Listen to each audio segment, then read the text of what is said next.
The time is 9:35, and you're still tuned in to Salam Media with myself, Salala Makridi. We'll be shifting our focus now to India, where there were instances of lynching of Muslims.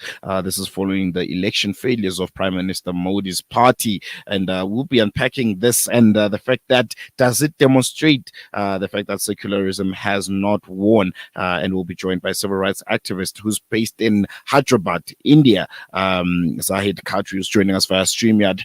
Good morning, Zahid. Thank you so much for joining us and welcome to Salam Media. Good morning. Thank you for having me. It's a pleasure being here.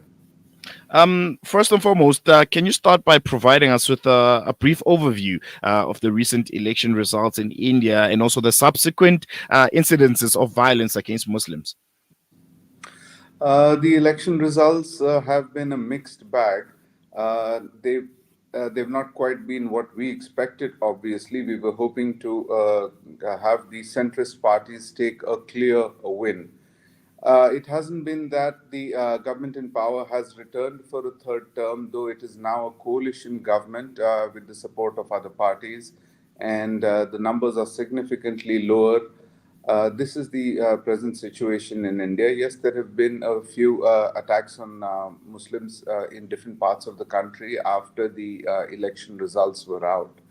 So this is a continuation of what we are seeing in terms of a acidic, rabid political rhetoric that's been propelled all across the country these past 10 years. The idea is that political parties are shying away from speaking about the real issues that affect people. Issues of unemployment, poverty, healthcare, all of these issues they're trying to sideline by creating an us versus them rhetoric and targeting specific voters of different religious backgrounds. And speaking of, the specific religious backgrounds, many analysts, initially suggested that the election results might force, a moderation within the Hindu hardline groups. Why do you think this has not been the case? Yes, I've heard and read a lot of the analysts say that, but I myself differ with that opinion. I do think that it will be quite the opposite of that because they now feel cornered. They have understood that over 60% of the voter does understand that this is hate politics, it is damaging to the nation, and the shift in the vote is very clear on the ground. We can see in various states, in various voting patterns that we have been analyzing, though the entire data is still not available. But overall, there has been a macro shift in the vote against the right wing. It hasn't been sufficient to keep them out of power, I agree to that, but there's definitely a beginning. And this is probably more worrying to the right wing. And hence they're trying to do more of the same, raise the rhetoric, make it even more separatist and violent. You're breaking a bit there, but I want to shift the focus on these attacks. They've always happened. We've known that the Muslims in India have been, living under all kinds of oppression. But immediately after the elections, what do these attacks reveal about the state of secularism and democracy in India?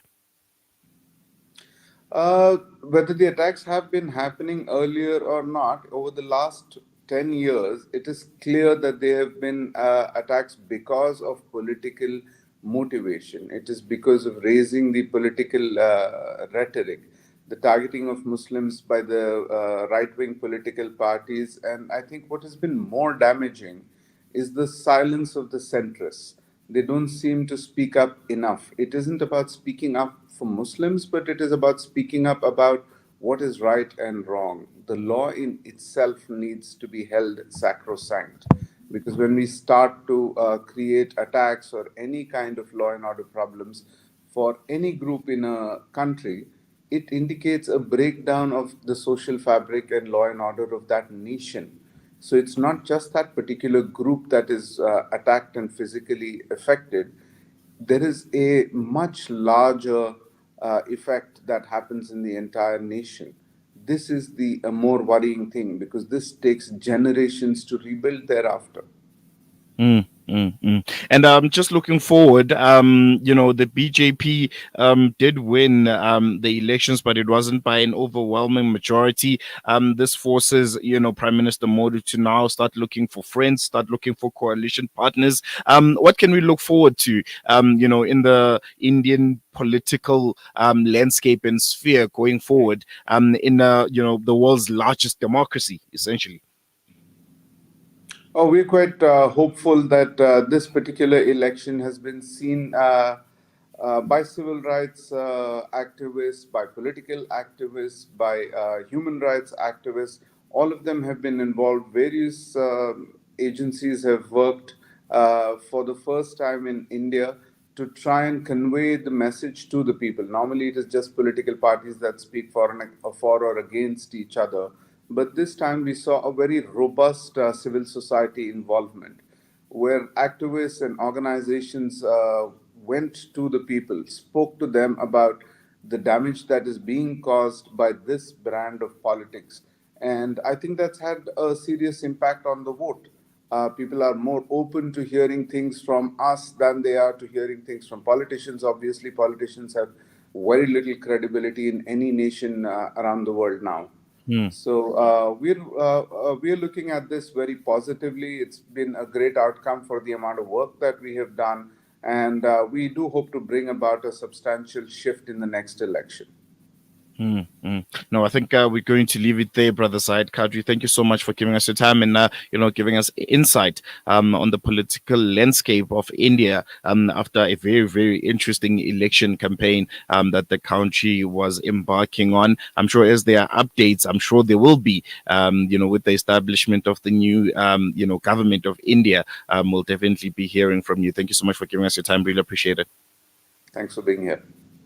That was Zahid Qadri, who's joining us from Hyderabad in India, who's giving us insight on the political violence that has followed after the failures of Prime Minister Modi's BJP party. And there's been incidences of attacks and the lynching of Muslims after those elections. Really, really interesting to see how things will pan out as a secularism seems to be losing a lot of favor in India. We're going to take a quick break and we'll be with you after this.